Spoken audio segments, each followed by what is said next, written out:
Chapter 9 of Udyoga Parva. Give us 5 villages. Duryodhana felt sorry for his father. He intervened and said, "My dear father, do not be frightened. I know full well that the army of the Pandavas is quite large and powerful. I have heard every detail from our spies. 13 years back, when the Pandavas had reached the forest called Kamyaka, Krishna went to them with a great army. Satyaki was with him. Drishtaketu, Drishtadyumna and Drupada went with him. They were all for killing us. They had assembled very near Indraprastha. They said that they were ready to fight us. At that time, we were not popular. All the kings of Bharatavarsha sided with Yudhishthira. They saw Yudhishthira dressed in tree barks and deer skin. It was so soon after the Rajasuya. The kings were horrified at the fate of the monarch. It was known to us that we were very unpopular at that time. All the kings hated us. They were ready to fight for our dear cousins. I was really afraid that there would be a war. I thought that Yudhishthira would wage war on us at once. If he did, I felt that we would be defeated. The world was with him. I did not have a single friend except Radheya. I went to the elders of the court. I asked them what we should do if the war did come to be fought. Then Bhishma, Drona and Kripa pacified me. Drona said, "Do not be afraid. They will not be able to defeat us.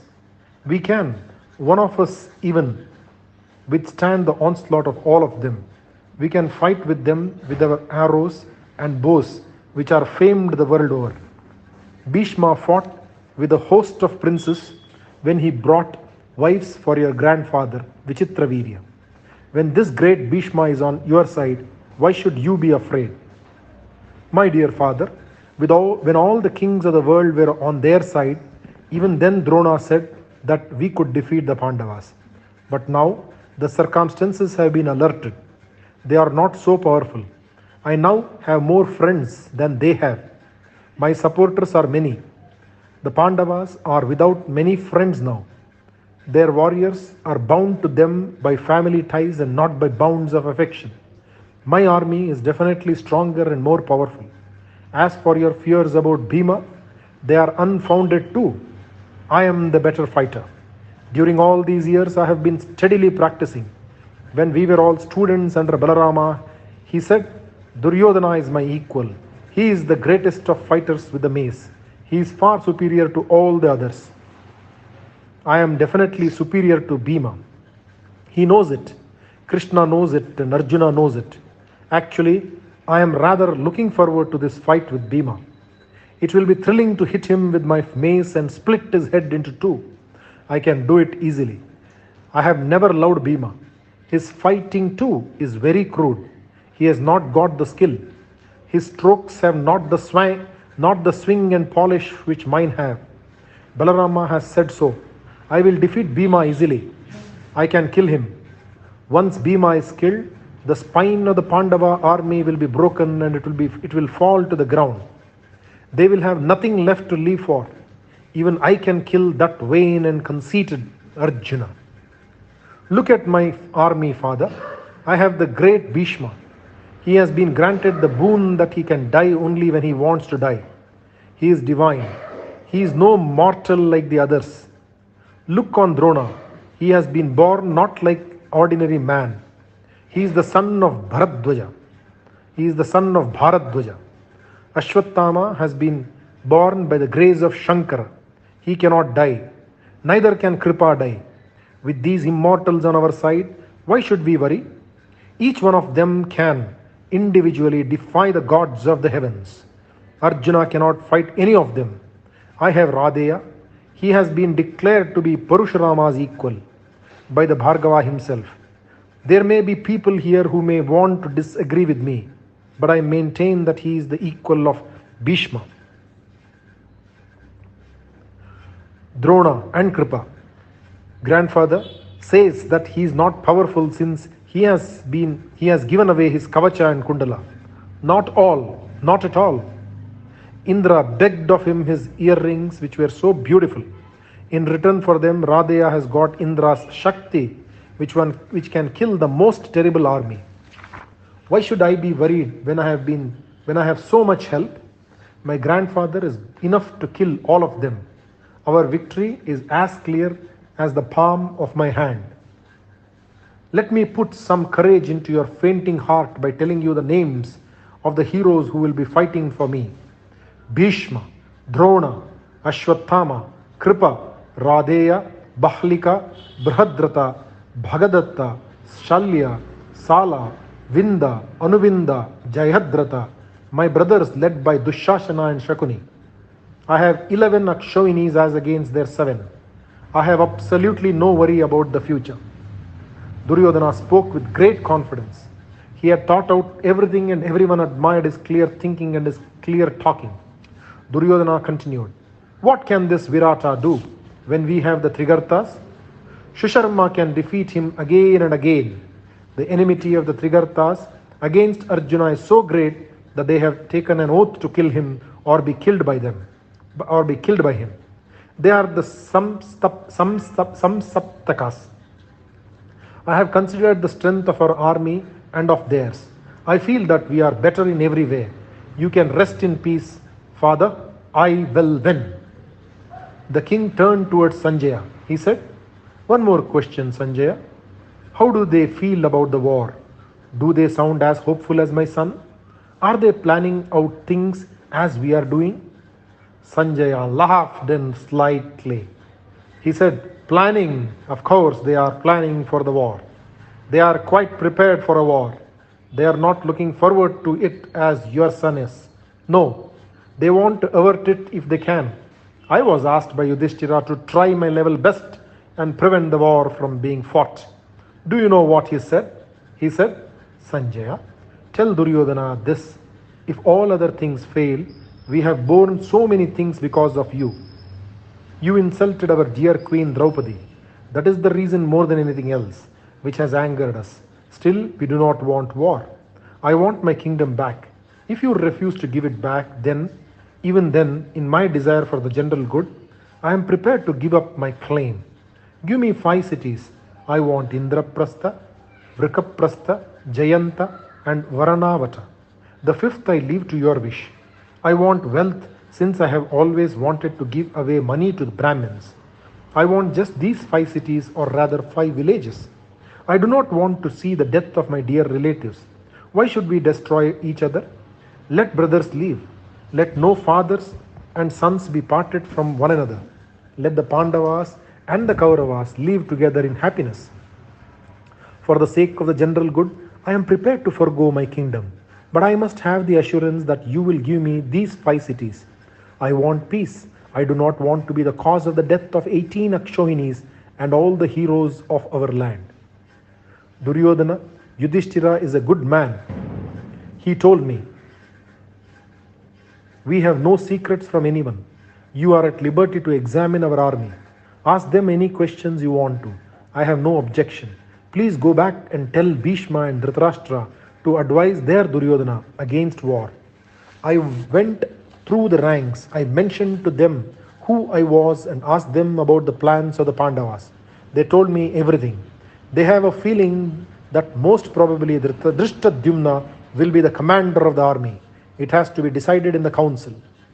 As for the opponents, each has chosen.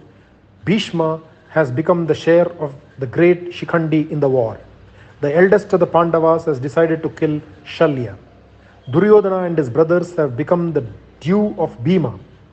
Arjuna has taken as his share Radeya, Ashwathama, Jayadratha and other kings who may come to their help.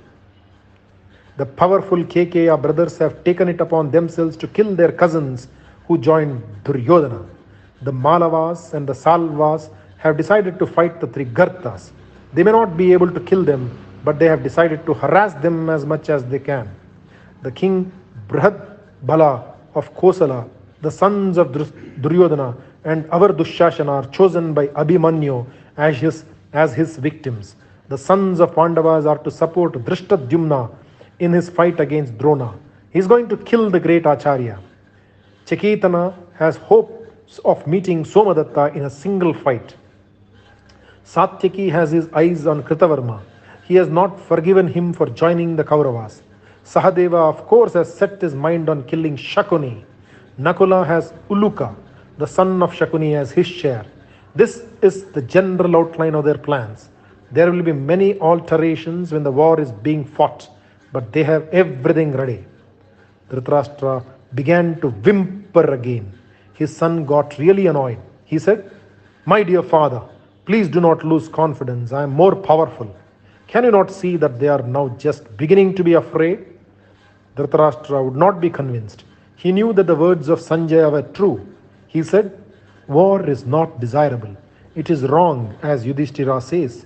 It is not right that we should enjoy his half of the kingdom. Please give it up. You and I will be praised by all the good men in the world. Let us try to save our reputation. All the kings assembled here would rather not fight. They are here because peace seems to be against your grain. If you agree to make peace with the Pandavas and return their kingdom to them, every one of these warriors will bless you. I am certain about it." Duryodhana began to lose his temper. He said, "Very well. I do not want anyone to fight unwillingly. Let them all go away from here. I have Dushashana and I have Radeya. Three of us can manage to rout the army of the Pandavas. I cannot hear any more talk of this peace with the cousins. I will not return their kingdom to them. I will not give even the land covered by the tip of a needle. That is certain. I mean to fight." There was silence for a moment when he said this. As an afterthought, Duryodhana said, "They are getting afraid already. Yudhishthira says that he will be satisfied with 5 villages. I can of course afford to give it. I can afford to give him his half of the kingdom. It is because I do not want to give it that I am so adamant. If I give him these 5 villages, then I might as well admit that I am in the wrong. I was all these days under the impression that Yudhishthira was brave and wise. I cannot understand his request for 5 villages.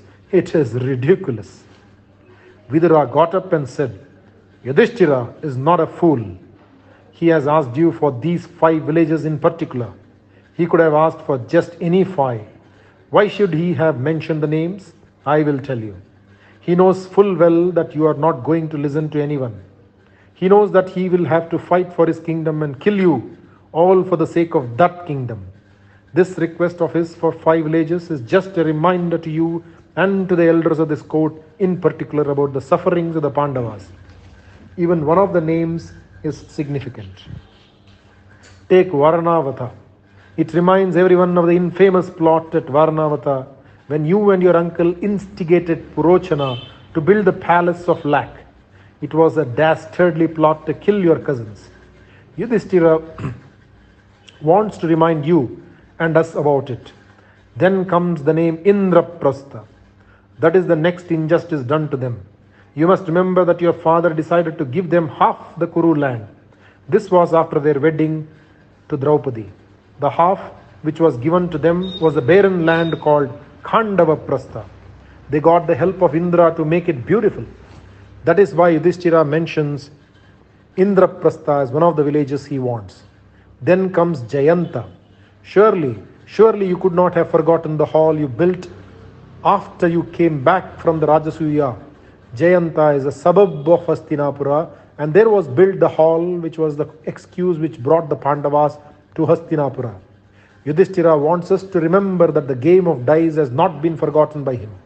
The 4th is Vrikaprastha. That was where Bhima was fed with poisoned food by you. That is the place adjoining the Kuppais, Pramavatha.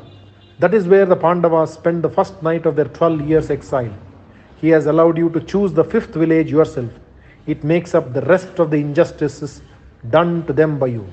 Now, can you see how angry and sarcastic Yudhishthira can be if he wants to?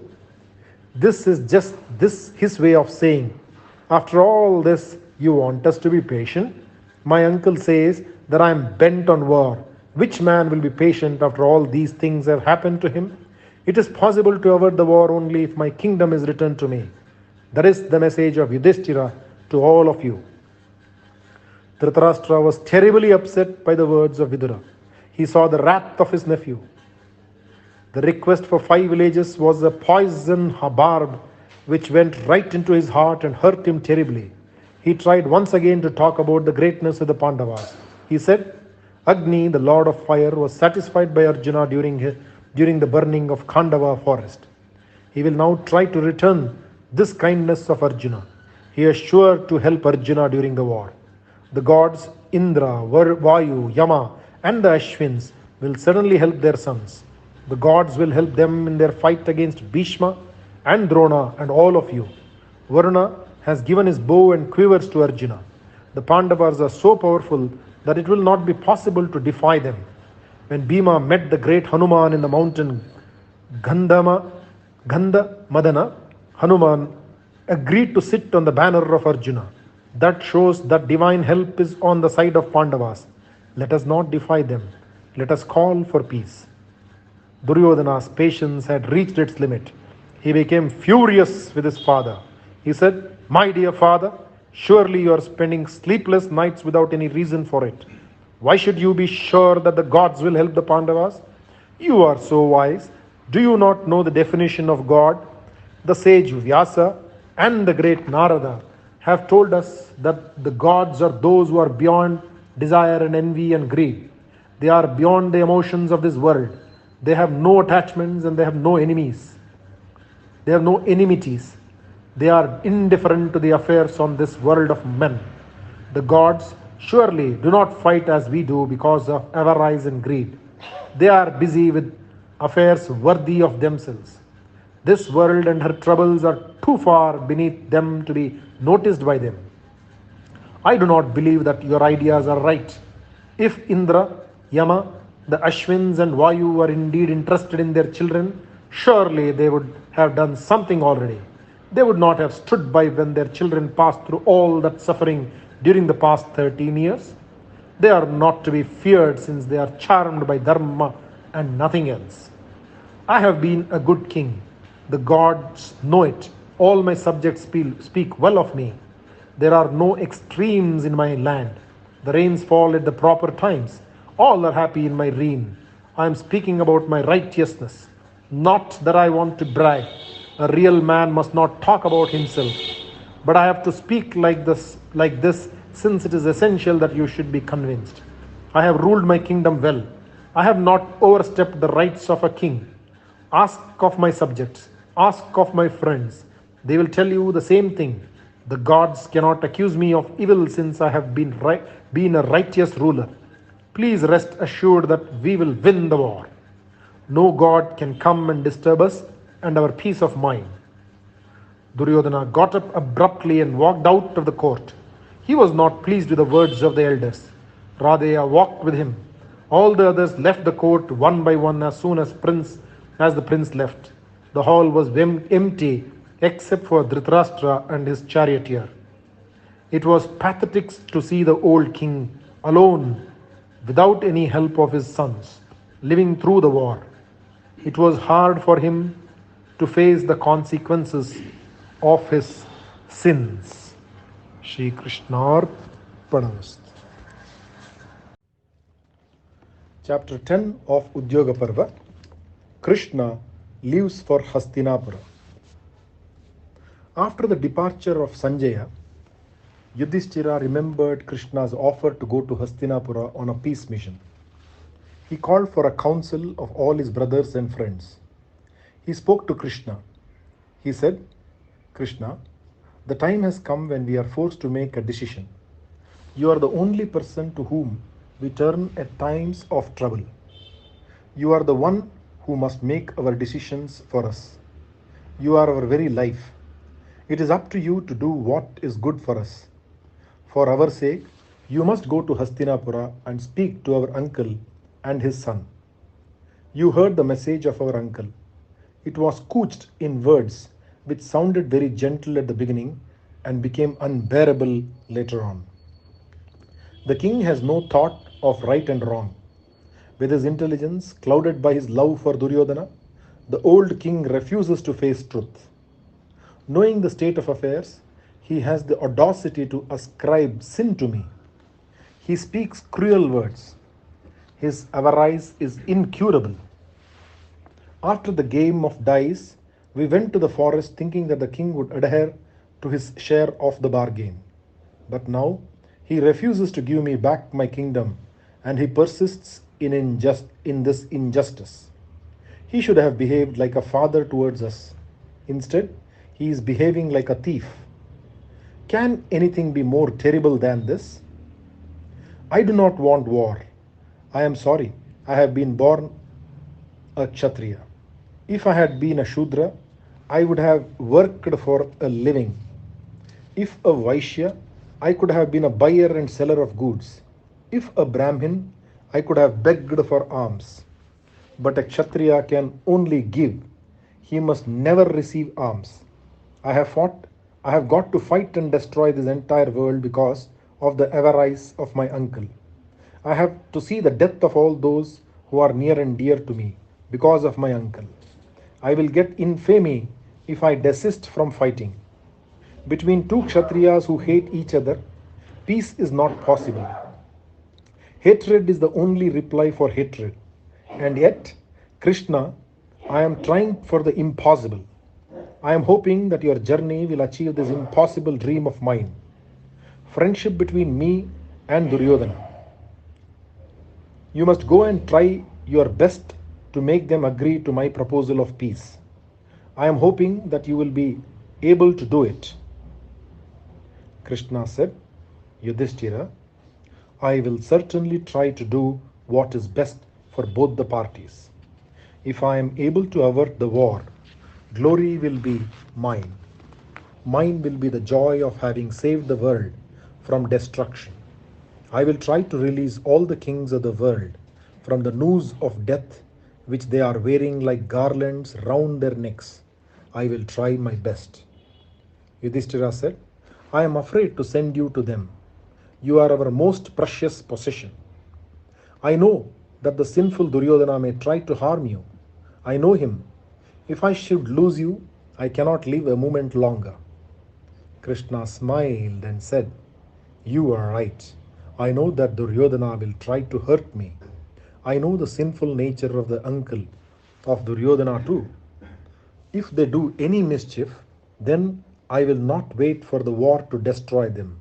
I will kill every one of them and save you the bother. Do not worry about me. But I have a feeling that my embassy is going to be fruitless. I listened to the words of Sanjaya. Even after having heard it, you are trying to be friendly towards them.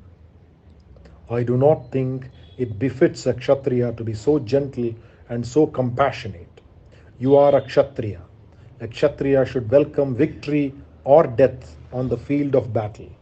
Do not be overcome by this weakness, Yudhishthira. If it is not proper that you should think of them as your relatives, you must not feel guilty about it.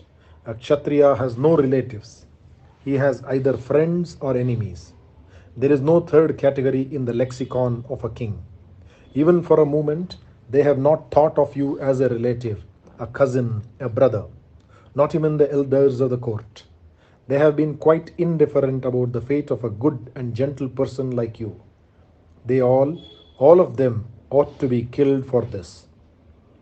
When the game of dice was being played, when Draupadi was dragged by that Dushashana into the court, when Radheya and his friend insulted her and you with the harshest words imaginable, when the five of you with Draupadi walked in the streets of Hastinapura, when all these things happened, I say, the elders of the Kaurava court did nothing to stop the actions of those sinners. I cannot understand your love for them. You consider them worthy. You consider them as your relatives, elders, as people worthy of respect from you. Who is the most worthy of respect? When Draupadi said, It is no Sabha where there are no elders, there are no elders who do not speak what is righteous. Where there is no truth, there is no righteousness, nor is it truth when it is wedded to obstinacy. When she said that, she spoke the truth. The court of Hastinapura is a nest of sin. It is high time we destroy it. Your grandfather does not remember that he is your grandfather. He is going to be the first man to fight with you. Why do you still suffer from this misplaced affection? Except for the name of the house to which you both belong, there is nothing, absolutely nothing in common between you and Duryodhana. Why do you grieve? The whole crowd has to be annihilated like a poison tree with all its roots and branches. It is a nest of vipers. Destroy it. I am going to Hastinapura. I know that there will be no peace between you and your cousin. My purpose is to go to Hastinapura is this. I am going to explain to all the citizens of Hastinapura and to the kings and others who are there to help Duryodhana the truth about everyone. I will show them your character as against that of the Kaurava monarch and his father. Let the world know what the truth is. Let them know the nobility and goodness of a man whom they are going to fight. I will do my best to represent your case to the people in general and come back having achieved what is good for you. I know that Duryodhana will not part with the kingdom. During my absence, please make arrangements for the war. With my return, the war will begin. Bhima spoke. He said, Krishna, if you can bring about peace between the proud Duryodhana and the Pandavas, I will be very happy. Do not try to frighten Duryodhana with the power of the Pandava army. He is very proud and very arrogant. Try and use gentle words while talking to him. He is obstinate. He will never give up his ideas. We used to be playmates once. I know him. Please do not enrage him and cause the death of the kings of the world. I agree with my brother. There is nothing like peace. Please make it possible for us to live in peace with them. Please convince our dear grandfather that they should abandon the idea of war. The best thing is to avert war. I am sure my dear Arjuna will agree with me and understand my feelings. A moment of silence. Then Krishna burst out laughing. He laughed loud and long on hearing the words of Bhima. It was the last thing he expected. This plea for peace from Bhima was something he could not grasp. It was impossible to believe it. He would sooner believe that fire had lost its heat and become cool as snow. Krishna wanted to rouse the spirits of Bhima and rekindle the spark in him. He said, What is this I hear, Bhima? Till yesterday you were all praises for war.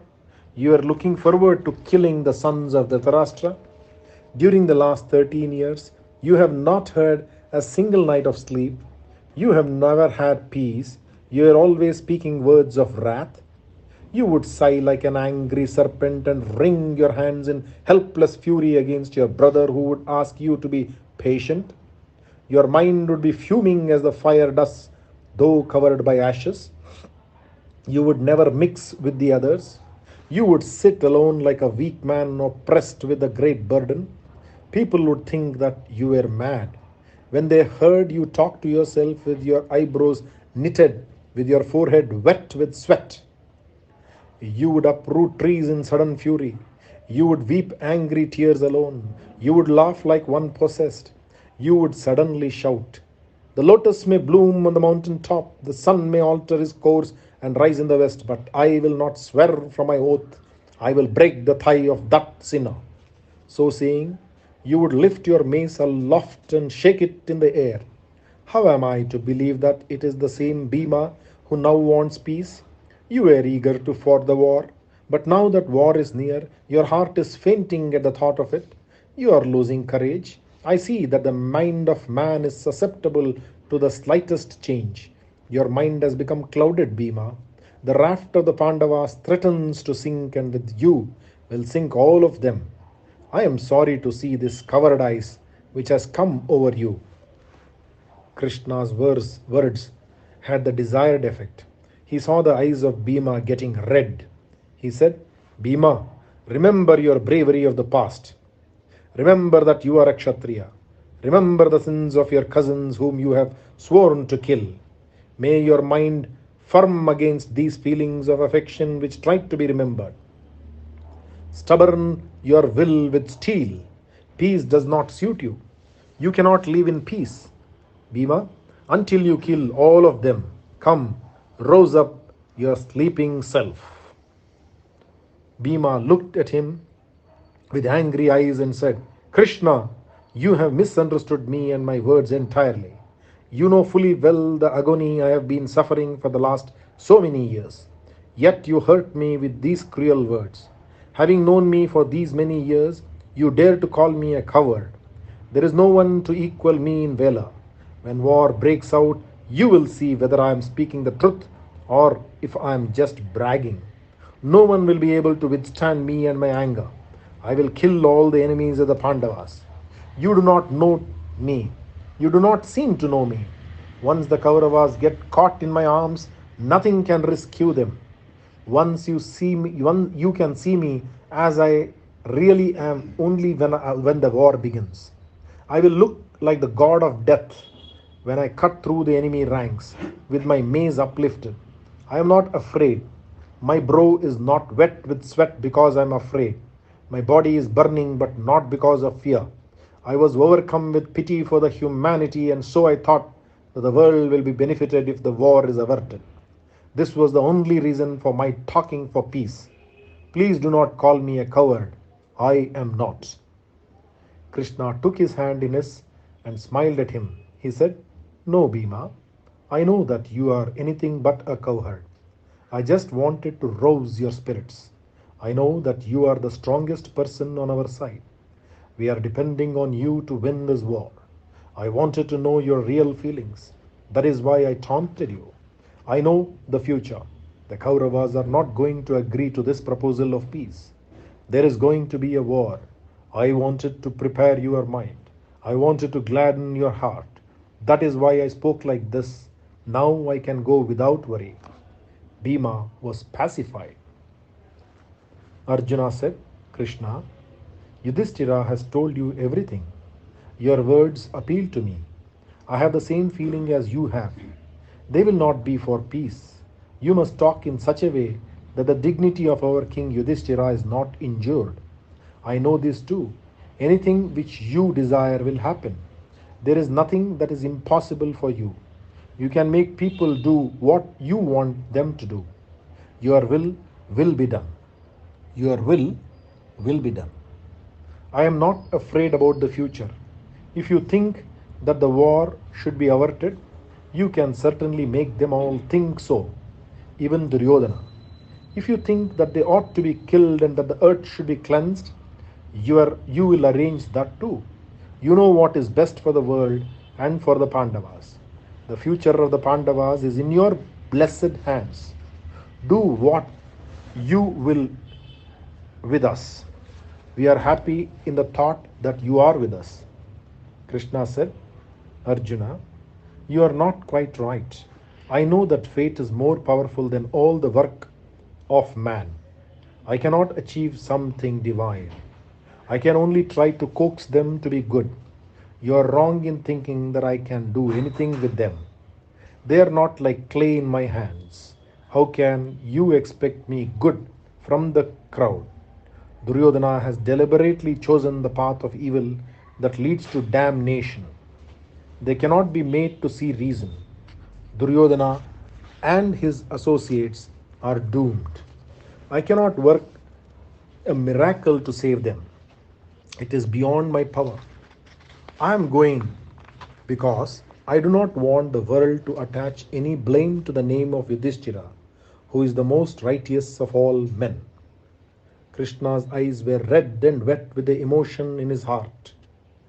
Nakula gave his opinion. He said, You have heard the words of my brothers. I will now tell you what I feel. I request you to do as you think will be suitable.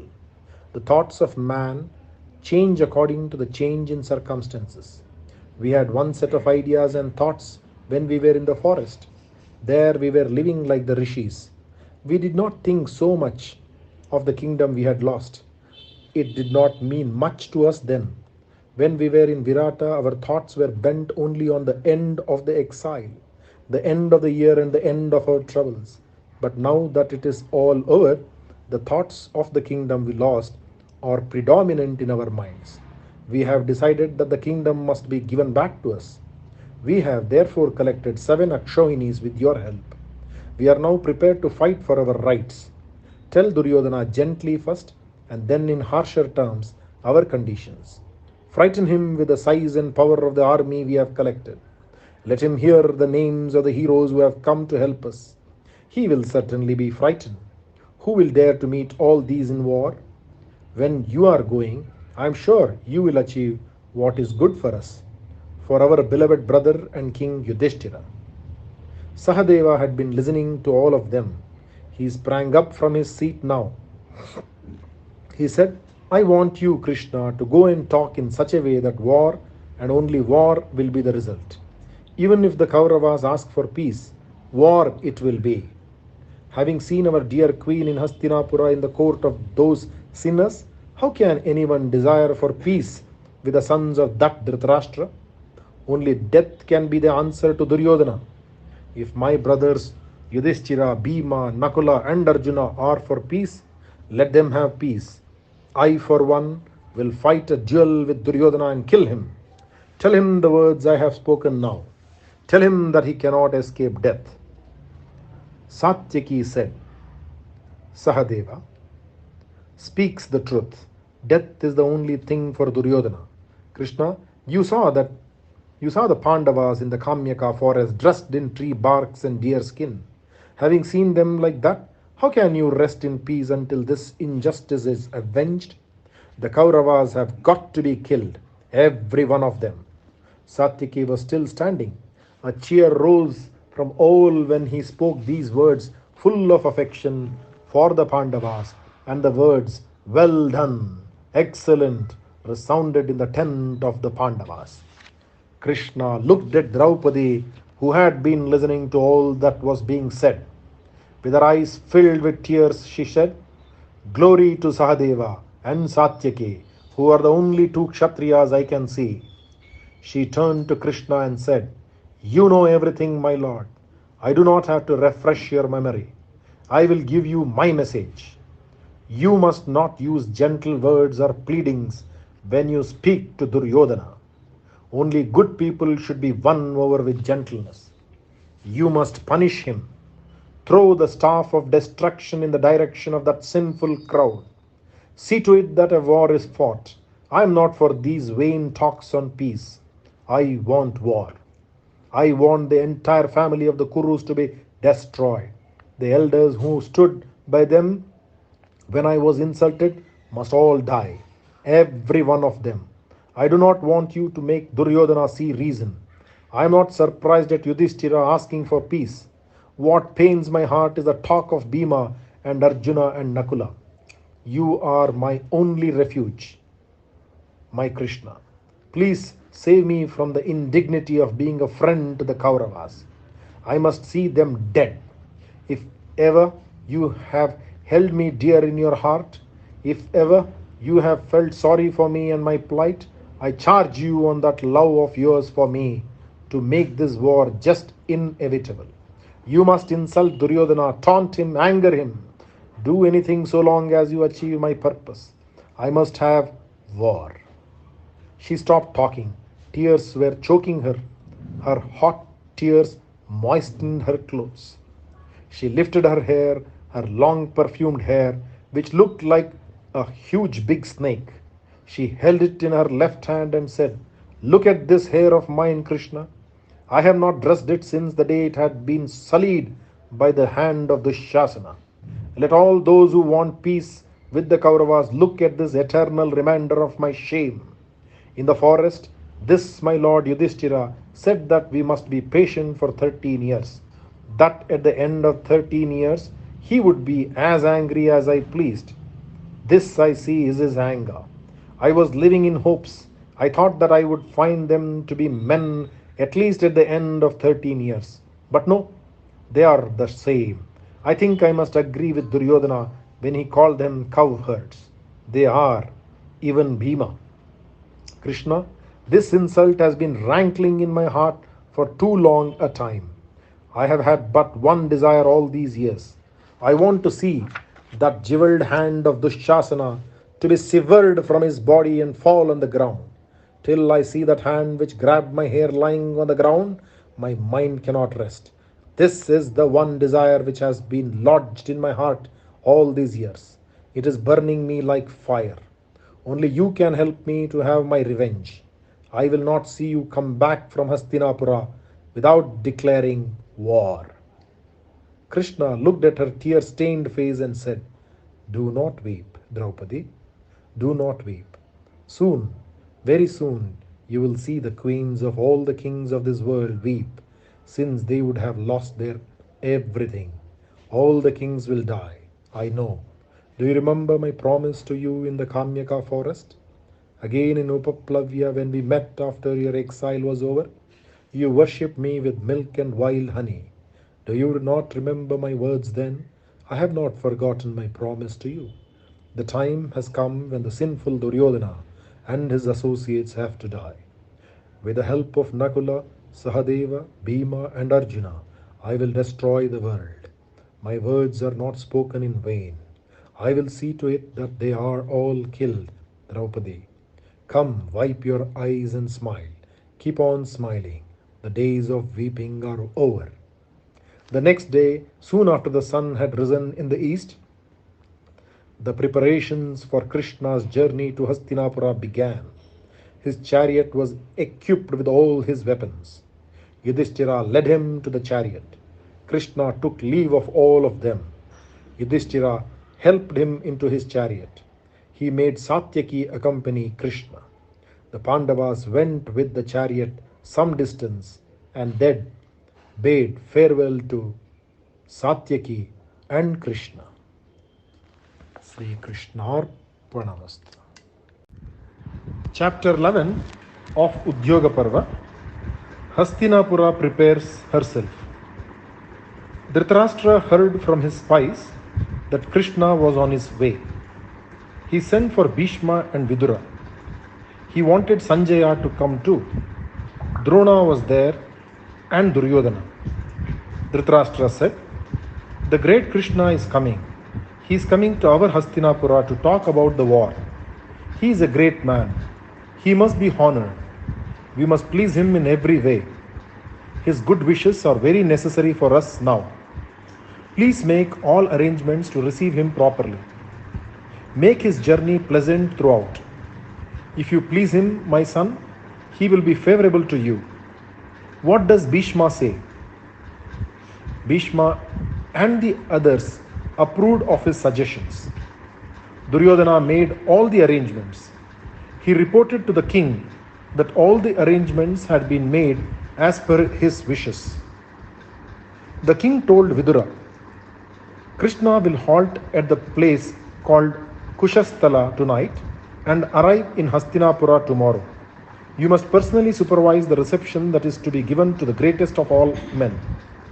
I want to give him many gems and costly gifts. I want to give him a chariot and horses and 1,000 things. He deserves all this and much more too.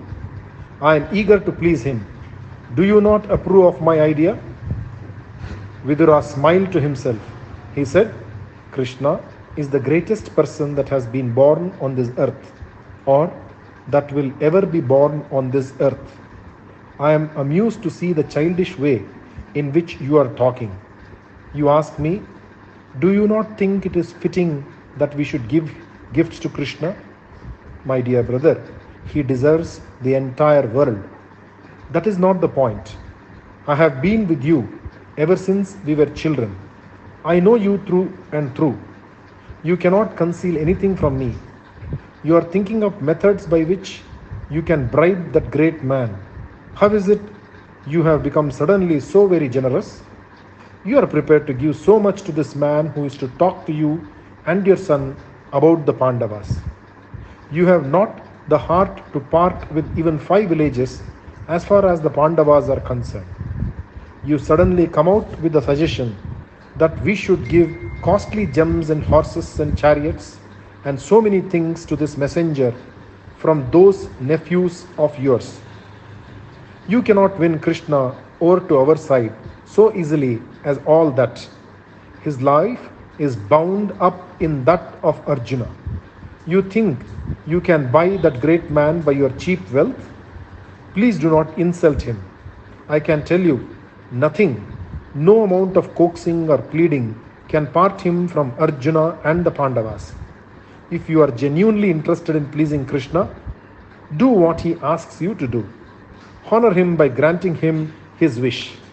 He is coming here with the hope of making you and your son realize the horrors of war, of the injustice done to the Pandavas, of your avarice, of your heartlessness in making the kings of this entire world bleed for the sake of your selfishness.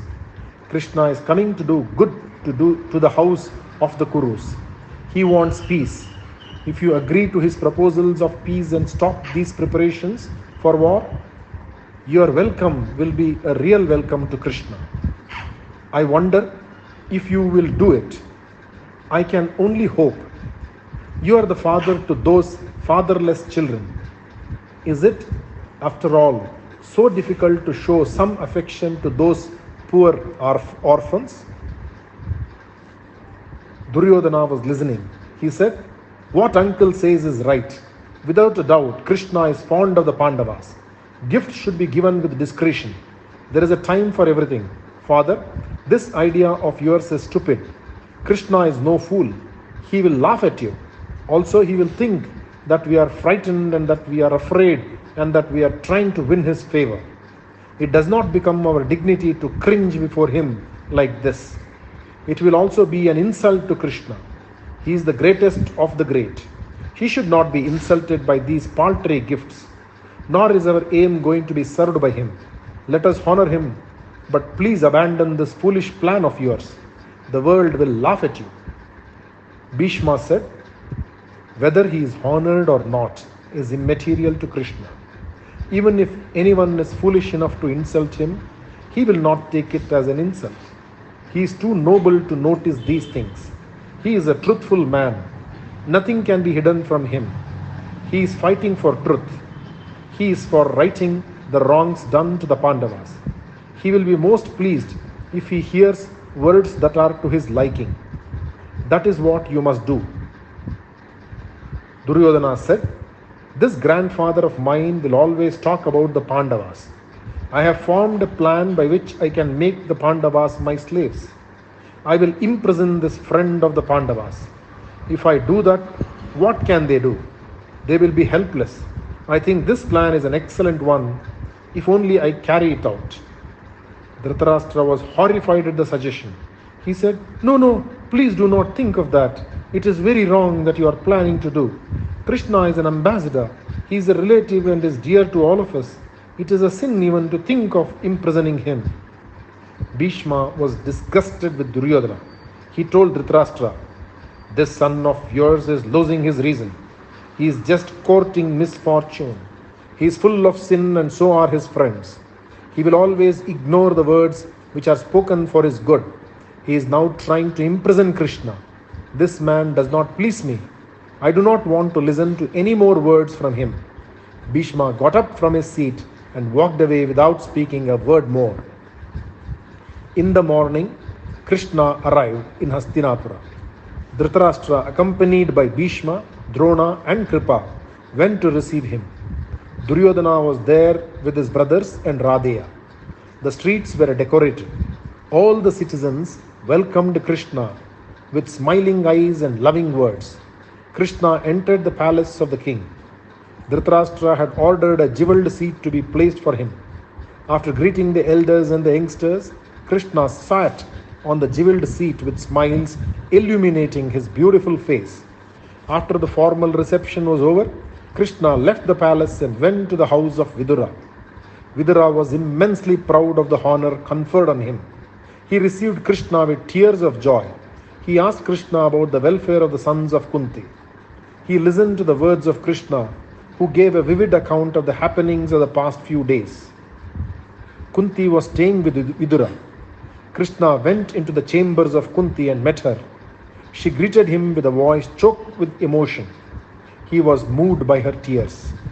She asked him about her sons. She said, "How is my child Yudhishthira? How is my dear Bhima?